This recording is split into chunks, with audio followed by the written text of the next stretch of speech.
Good morning and happy Wednesday.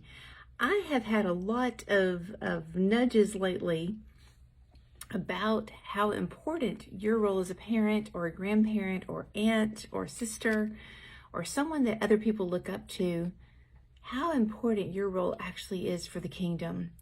And I've always kind of thought about Noah.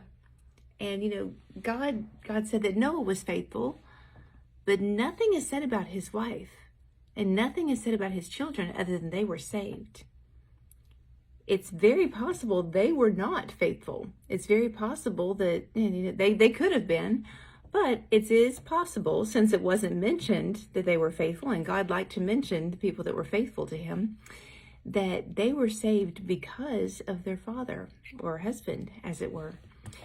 And I read something else just this week in 1 Kings about the same kind of thing happening. Parents being faithful, and maybe that preventing some of God's wrath to come to the children.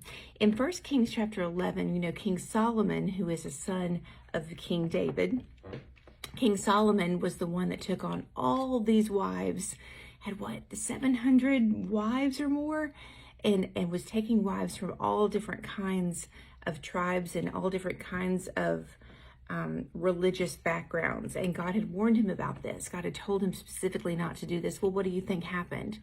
You're going to act like who you're around, right? And so they turned his heart away from God, and that made God very angry. I'm going to start in verse 9 of chapter 11 of 1 Kings. So the Lord became angry with Solomon because his heart had turned from the Lord of Israel, who had appeared to him twice. God came to him 2 times.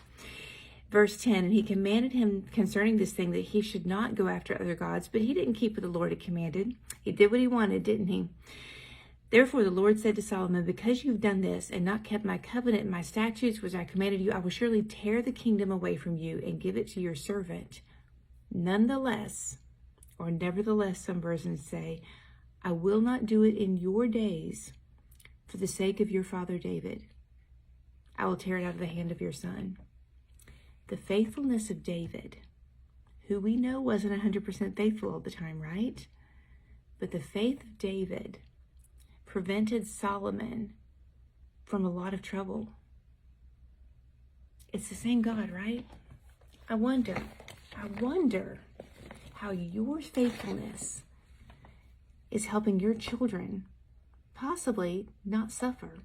There's lots of things by just being a good Christian and being a good person that we prevent our kids from having to go through, right?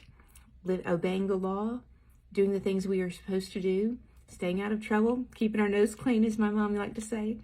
So don't negate the fact that your faithfulness could be helping your children have an easier life. It sure did back then. Have a great week and know that you're loved.